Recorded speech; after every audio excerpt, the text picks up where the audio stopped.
Tiene la palabra el representante Roberto Londoño.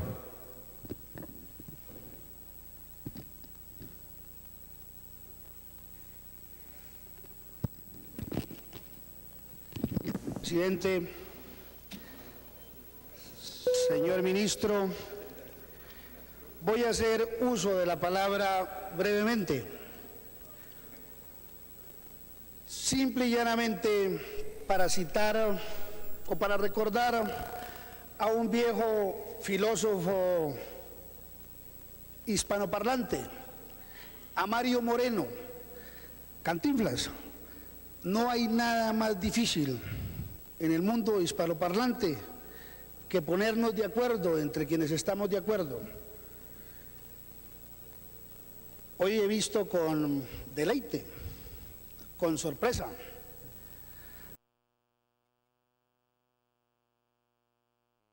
los padres de Roberto y esa pobre criatura. y la inefable, la bondadosa, la sencilla. De sus padres. ¿Y cuando se enteró? Tiene la palabra el representante Roberto Londoño.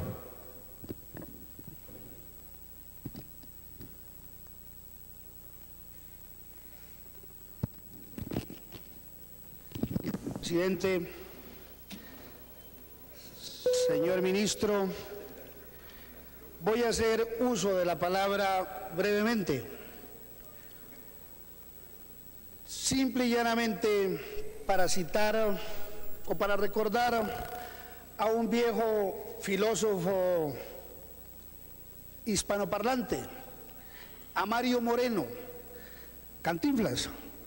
No hay nada más difícil en el mundo hispanoparlante que ponernos de acuerdo entre quienes estamos de acuerdo. Hoy he visto con deleite, con sorpresa, al ministro de la Defensa. A este gobierno le hacía falta un ministro así.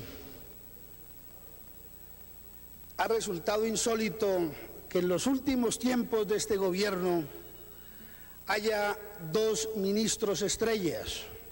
El ministro que acaba de dirigirle la palabra al país y la inefable, la bondadosa, la sencilla, la tranquila, la discreta ministra de Justicia.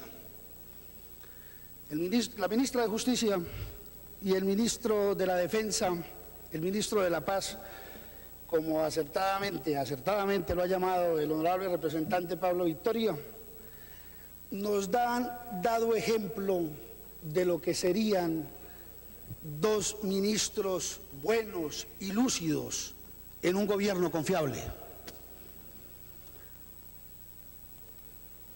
Señor ministro, usted ha hecho esta noche lo que le hacía falta al país desde hace mucho tiempo. Señor comandante de las fuerzas militares, señor comandante del Ejército de Colombia, yo nunca había oído con tanta justeza y con tanta lucidez defender las Fuerzas Armadas de mi patria. Aquí estuvo en el último debate sobre la paz José Maya y Yané Suárez, un exministro de Defensa que hoy le quiere decir al país cómo es que tenemos que gobernarlo.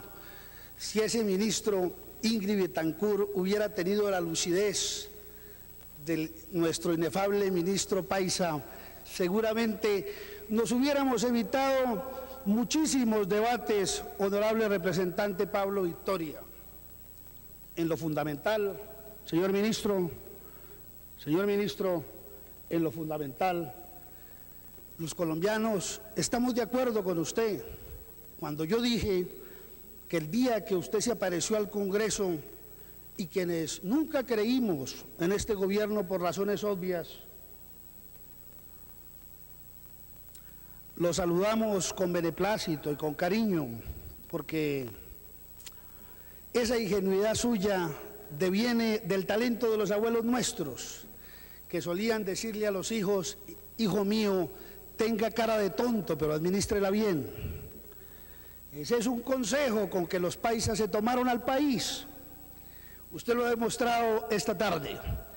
Hay que darle ese consejo al general Bedoya, que anda explicándole a Colombia lo que no pudo hacer como comandante en jefe de las Fuerzas Armadas de Colombia.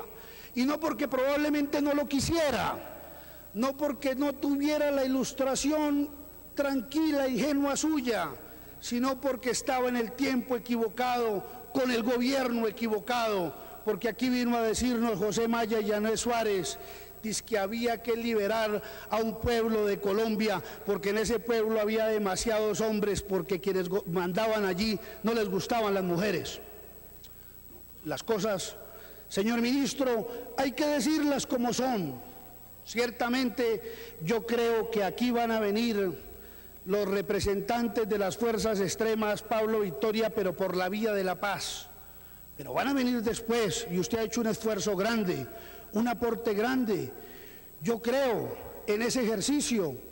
José Maya y otros congresistas hicimos un periplo por Colombia hablando con los insurgentes, como hablamos con todas las Fuerzas Armadas de Colombia, advirtiendo además, Pablo Victoria, que nosotros, por eso vuelvo a decir que lo que nos es difícil ponernos de acuerdo sobre lo fundamental, nosotros creemos en las Fuerzas Armadas de Colombia, pero esas Fuerzas Armadas de Colombia tienen que estar signadas por la tranquilidad y la serenidad de un gobierno respetable.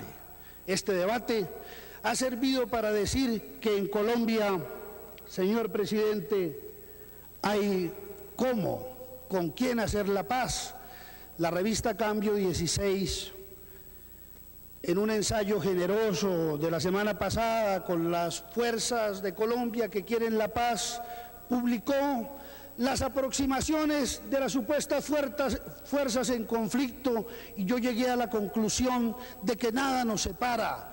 Todos estamos de acuerdo, todos queremos el mismo objetivo.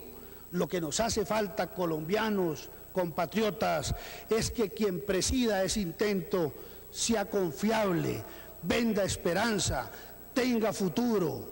Señor ministro de la Defensa y señora ministra de Justicia, ustedes debían ser los ministros de un gobierno que se inaugure después del 7 de agosto para que nos garanticen la paz a los colombianos. Muchas gracias.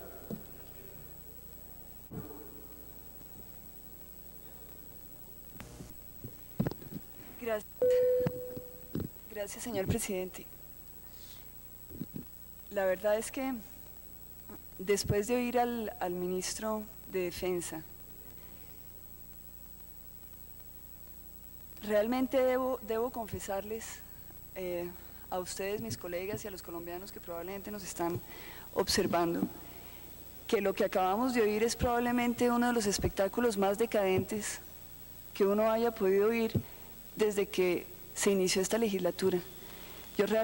A mí realmente quiero confesarles que me da algo de vergüenza haber oído lo que oí ahora, no porque lo que se haya dicho sea agresivo en alguna forma, para nada, sino porque el espectáculo de alguna manera no corresponde con la gravedad de la crisis por la cual está pasando el país. Yo oía la controversia verbal entre el doctor Pablo Victoria, a quien quiero mucho y respeto, y el doctor Echeverry, y pensaba un poquito lo que pensaba el doctor Londoño, a saber que esto es un diálogo de sordos, es decir, una controversia entre dos personas que piensan totalmente igual. De alguna manera yo pensaba en esas comedias, en esas piezas de teatro, en las cuales finalmente la comedia es precisamente diálogos entre dos personas que se contestan cosas que no tienen relación la una con la otra. Estoy hablando, por ejemplo, de Ionesco, en la cual pues el diálogo no enhebra para ningún lado. Yo realmente, después de haberlos oído a ambos, no saco ninguna conclusión. O peor, saco una conclusión aún peor que esa, es que me da escalofrío pensar que esas son las personas que están en este momento con la paz del país en las manos. Entre otras, estaba yo pensando, qué tristeza que nosotros tengamos a todos los altos mandos de nuestro ejército aquí sentados, perdiendo el tiempo, oyendo estas boberías, cuando deberían estar realmente dándole soluciones eficaces al problema de la paz o de la guerra, como lo queramos llamar aquí en Colombia. Y digo que me produce escalofrío, porque el doctor Echeverry, el señor ministro de la Defensa, se refirió a algunos puntos del doctor Pablo Victoria, probablemente los menos interesantes de toda la intervención de Pablo, y no hizo referencia a aquellas sugerencias del doctor Victoria en cuanto a cómo se podría darles mayores poderes a las fuerzas militares. Y debo confesarles que cuando yo oí al doctor Victoria, pensaba, qué tristeza que en Colombia no hayamos aprendido la lección de 30 años de guerra, en que a mayor presupuesto, mayores derrotas del ejército nuestro, y que a mayores derrotas, mayor necesidad de crear un espacio jurídico arbitrario donde para ganar la guerra se postule que hay que violar los derechos humanos. Yo realmente, Pablo, cuando lo oía, pensaba, esto es lo más parecido a la Gestapo. Si esto se llegara a dar en Colombia, Dios quiera que esto no se dé, realmente estaríamos todos a la merced de cualquier investigación absurda en manos de cualquier coronel de paso. Yo creo que realmente lo que se ha dicho acá nos tiene que producir una reflexión, por cuanto yo creo muy sinceramente que a las fuerzas militares no les hacen falta instrumentos para la lucha. Lo que pasa es que los instrumentos que le ha dado la democracia colombiana se han corrompido.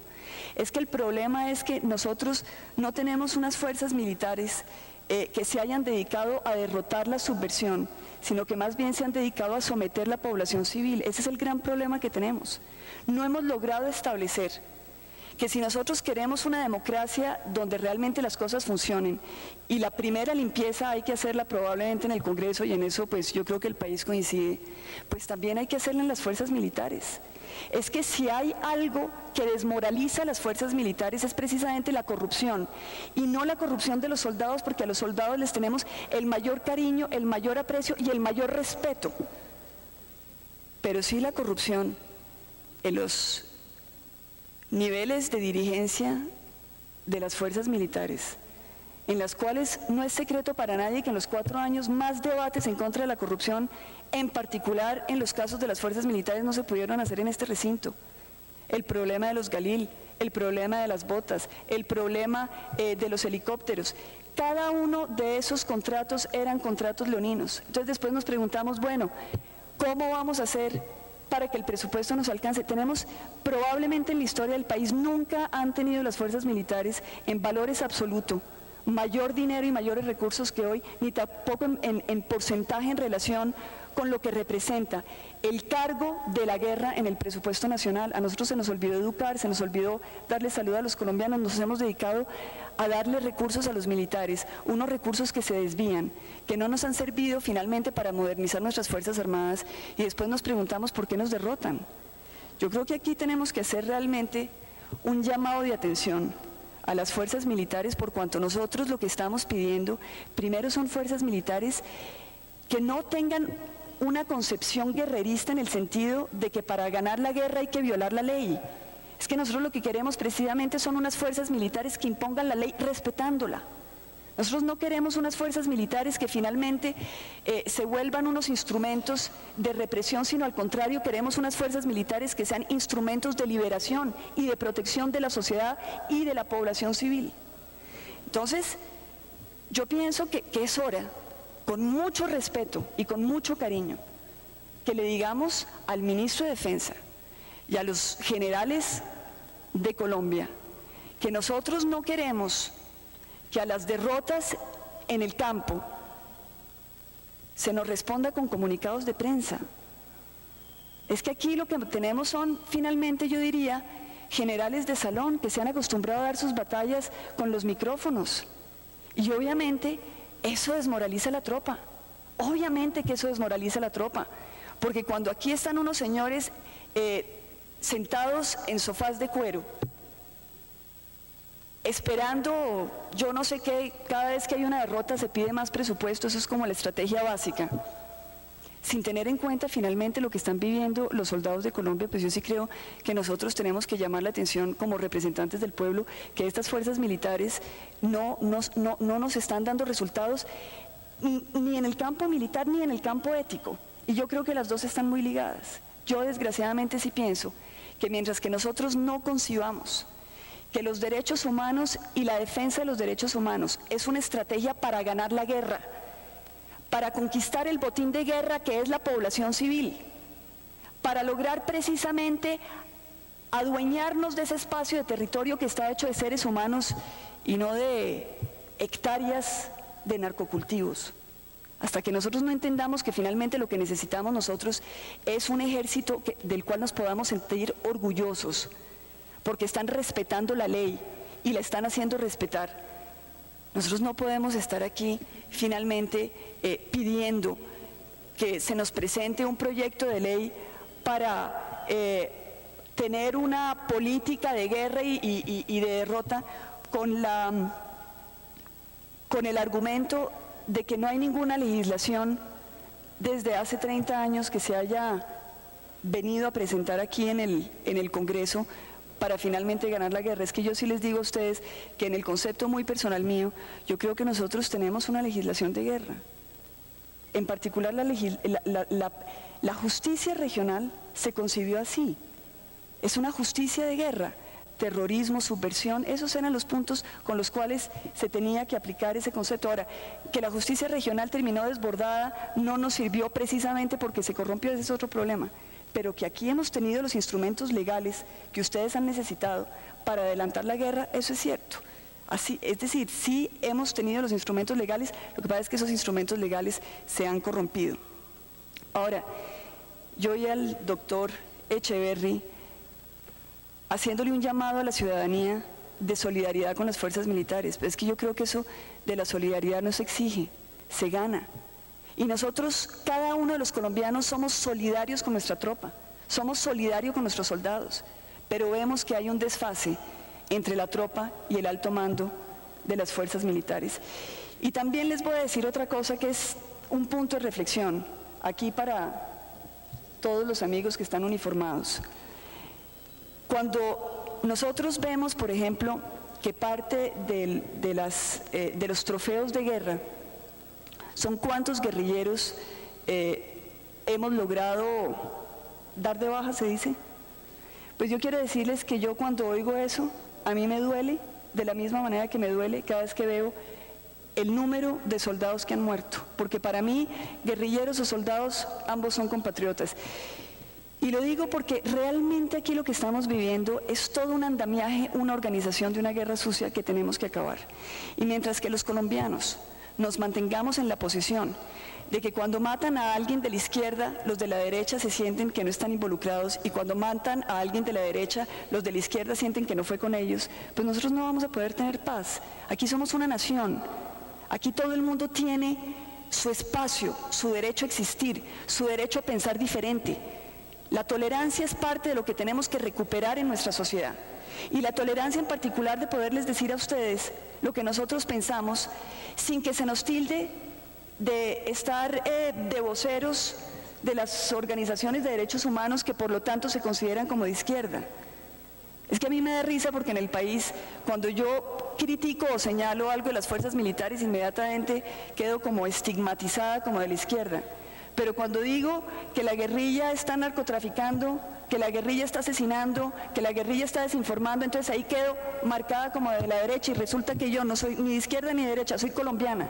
Y soy una colombiana que me resisto a creer que para lograr el desarrollo del país tenemos que seguirnos matando.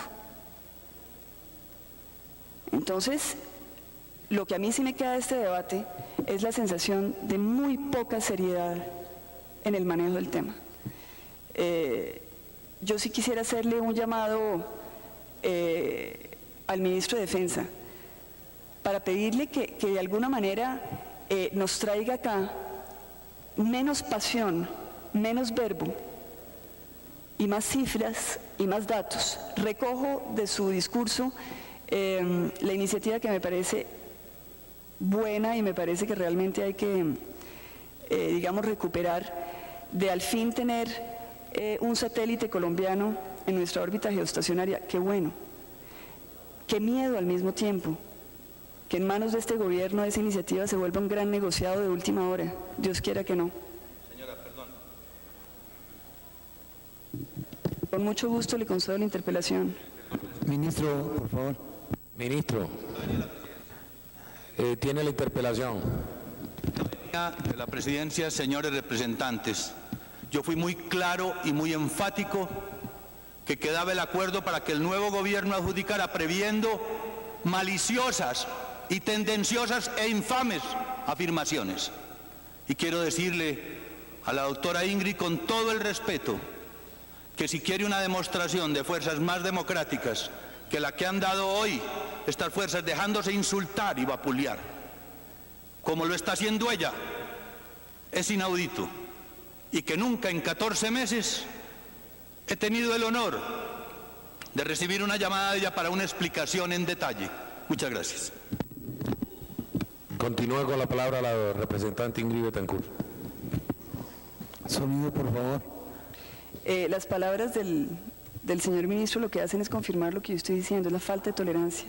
Si usted considera, perdón, si lo que yo he dicho acá se considera que es un insulto a las fuerzas militares, se acabó la democracia en Colombia. Es decir, yo creo que nosotros tenemos el deber, la responsabilidad y el derecho de hacerle un reclamo a unas fuerzas militares que han ido de derrota en derrota, que están señaladas internacionalmente, que tienen la mayoría del presupuesto nacional y que nos tienen descontentos a los colombianos. Eso era todo lo que quería decir. Les agradezco mucho. Tiene la palabra el honorable representante Pablo Victoria.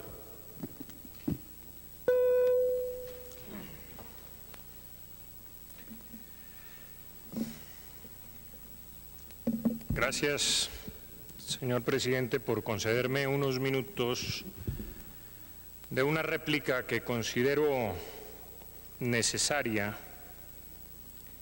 después de acotar que la intervención de el señor general Bonet alertó al pueblo colombiano que vio las necesidades de ese ejército que defiende todos los días las fronteras, la soberanía y la paz pública. Pero quisiera simplemente decirle al general Bonet que cuando él era subteniente, la situación de orden público del país era mucho menos dramática y las fuerzas militares contaban con la solidaridad de los estamentos políticos de la nación que la respaldaban en sus misiones de orden público. Las fuerzas militares están perdiendo la guerra, señor general. No importa que usted haya sido subteniente y hoy sea general y nos diga que no es cierto y desmienta que los colombianos tenemos la percepción de que estamos sitiados y perdiendo la guerra. Y yo lo entiendo en el fondo porque los generales que le mandaban partes de victoria, valga el caso fascista, a Mussolini desde Abisinia, le comunicaban que estaban ganando todos los días. Señor general Bonet, yo discrepo respetuosamente. Y es duro reconocerlo, naturalmente, para las fuerzas militares, la desventaja en que el estamento político de la nación las ha puesto y sometido. Ustedes están en desventaja. Primero les amarramos las manos a la espalda, quitándoles fueros y poderes. Y hoy los humillamos quitándoles victorias y operaciones bien ejecutadas y solamente recibiendo críticas y fustigamientos y hostigamientos psicológicos. Ustedes están perdiendo la guerra, señor general, no porque tengan menos ánimo de lucha ni estén desmoralizados, sino porque no tienen con qué pelearla, y usted me dio la razón cuando mostró estos dramáticos cuadros que le mostró a la opinión pública colombiana que merecía conocer esto, porque estas necesidades y afugias de las fuerzas militares de Colombia las conoce la inteligencia de la guerrilla, pero no la inteligencia del Congreso y la inteligencia del pueblo colombiano. Ellos a veces se infiltran en los cuarteles, como lo hemos visto, y conocen de sus necesidades y falencias y debilidades. Ustedes están en todas partes del territorio nacional haciendo un inmenso sacrificio, pero son fuertes en ninguna parte y débiles en todas. Precisamente por estar cuidando infraestructura nacional y precisamente porque a ustedes se les exige el cumplimiento del deber más allá de las fuerzas humanamente posibles y porque a ustedes se les exige que cumplan tareas para las cuales las fuerzas militares no están hechas. La policía, desafortunadamente, señor general, se ha dedicado a combatir el narcotráfico y casi que a ustedes se les ha dejado la tarea de combatir el orden público, la delincuencia común, rescatar secuestrados, cuidar fronteras, cuidar tubos, puentes, infraestructura. Y entiendo yo que la misma estructuración de las fuerzas militares está hecha para las guerras convencionales y no para las guerras irregulares como las que estamos librando en el territorio nacional. De 40 frentes que había en el año 80, hemos pasado a más de 100 frentes, señor general. Pero no crea usted, y en eso quisiera discrepar respetuosamente, que hay una asociación entre la pobreza y la violencia, señor general. Si usted hiciera una regresión lineal o una correlación, se daría cuenta que hay más coeficiente correlacionado entre la riqueza y la violencia que entre la pobreza y la violencia. Porque si así fuera, países más pobres que Colombia, como El Salvador, o como Nicaragua, o como el Paraguay o Bolivia, serían países mucho más violentos porque son mucho más pobres que Colombia. Aquí hay otro fenómeno, señor general, y es un fenómeno de la educación, señor educador. Yo no estoy proponiendo al corte fascista que se prohíba la libertad de cátedra, pero lo que una sociedad democrática no puede tolerar es que desde los estrados de la educación y a fuerza de la libertad de cátedra se esté envenenando la mente de nuestros hijos y se les esté incitando a la violencia y se les esté enseñando cómo efectuar la lucha de clases y manifestar el odio y cómo robar y cómo asesinar y cómo secuestrar para desestabilizar una nación, porque usted como educador sabe que ese magisterio al que yo respeto, porque yo soy educador y lo he sido durante 20 años en la cátedra universitaria, está penetrado de comunistas violentos. No es que yo no tolere los comunistas, aquí ha habido comunistas que han expresado libremente y no han sentido ninguna fustigación de parte de Pablo Victoria, ni ninguna intolerancia por sus ideas. La intolerancia mía, honorable representante, no es con las ideas, sino con los actos de vandalismo con que se expresan esas ideas. Allí no puede haber tolerancia, ni podemos, por supuesto, tener tolerancia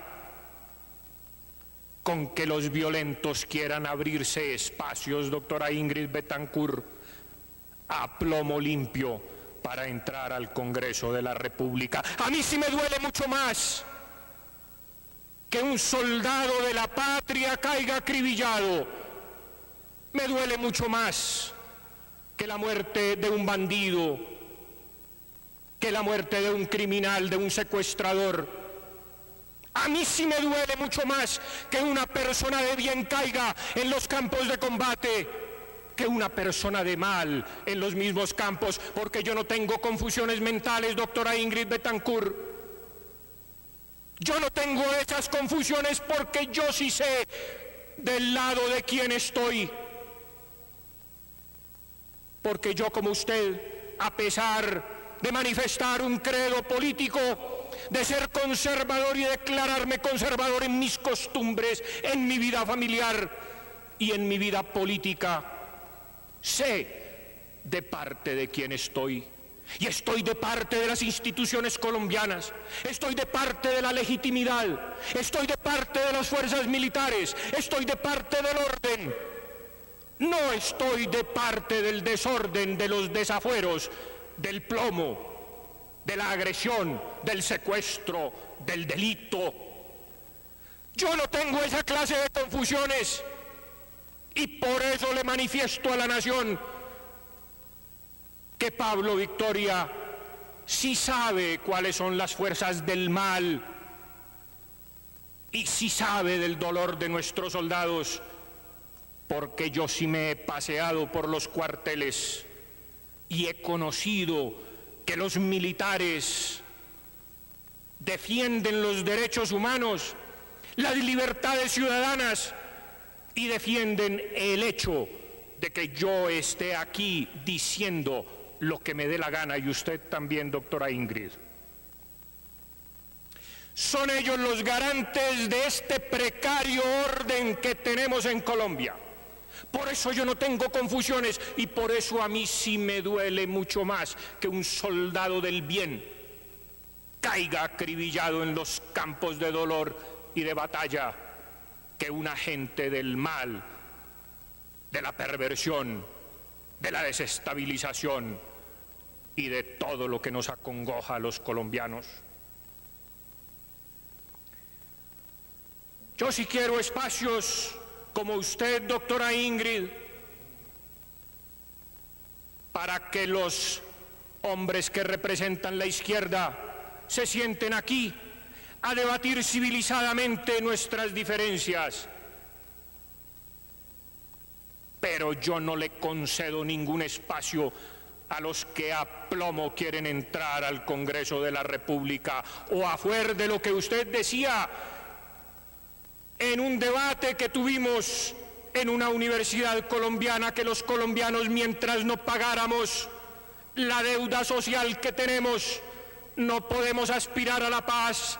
Yo me pregunto, ¿qué es lo que yo le debo? ¿A quién? Cuantifíquemelo, doctora Ingrid.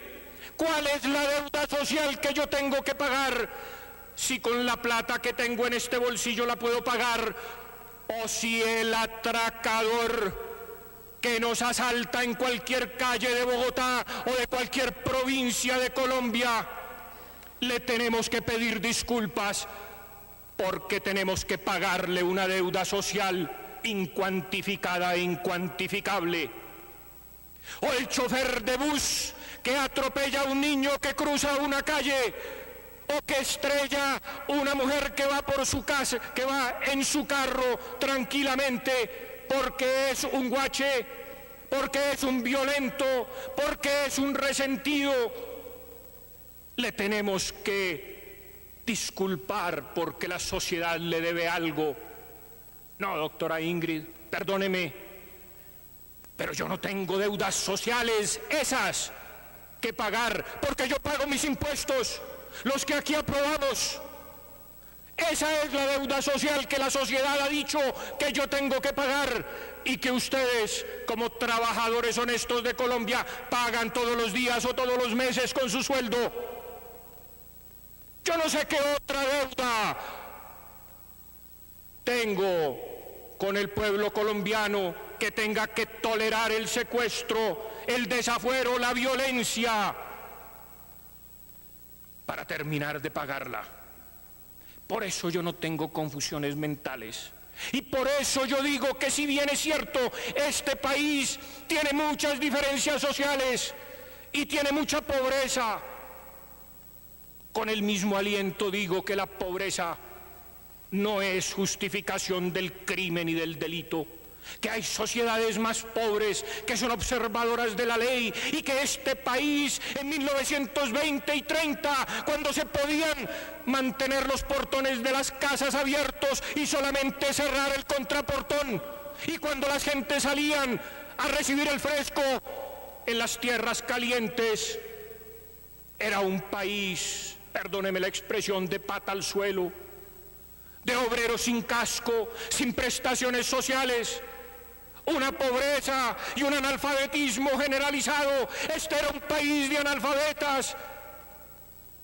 analfabetas trabajadores como nuestros abuelos y bisabuelos que cruzaron los Andes para fundar pueblos, antioqueños trabajadores que sin excusas de pobreza arriaban bestias de lado a lado de este país para construir pueblos y riqueza, y jamás le robaron ni secuestraron a nadie y no justificaron su pobreza con la violencia. Perdóneme, pero yo en esa correlación no creo, porque el pueblo colombiano ha venido aumentando sus ingresos lentamente, pausadamente. Aquí en 1948 en Bogotá las gentes recogían agua del chorro de Padilla porque no habían servicios públicos ni municipales, y sin embargo la gente era pacífica. Los índices de criminalidad no estaban a la altura de ser los más grandes y los más altos del mundo. Algo diferente es lo que está pasando con la sociedad colombiana.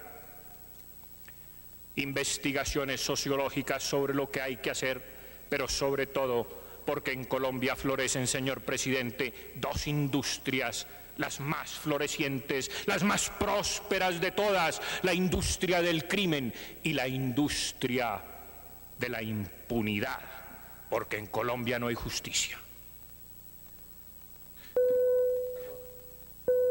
Y ya para... Representante, que son 5 minutos del derecho a réplica. Señor presidente, por su paciencia, pero es que la mía se agotó cuando me dijeron fascista. Un país en guerra, sin legislación de guerra, como si esto fuera Suiza. Un país al que hay que defender, señor presidente, con legislación apropiada en las zonas de guerra. Un país que estamos perdiendo, fue lo que agotó mi paciencia, sobre todo por los señalamientos de que fui objeto. Yo tolero la cátedra libre, lo que no tolero es la apología de la violencia. Quiero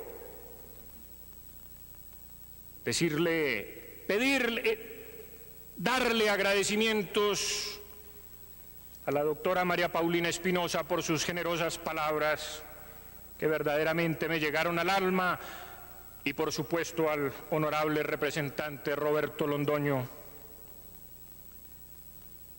pero dejarlos con la reflexión de que si las Naciones Unidas, señor general, han declarado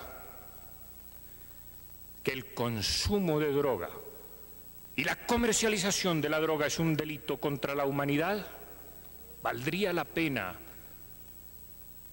preguntarle al país cuántas cárceles de la humanidad existen, cuántos muertos de la humanidad existen, cuántas fuerzas militares de la humanidad, cuántos periodistas, cuántos jueces de la humanidad, porque que yo sepa, señor general, Colombia es la que pone las cárceles, la que pone los jueces, la que pone los militares y la que finalmente pone los muertos. Mil gracias.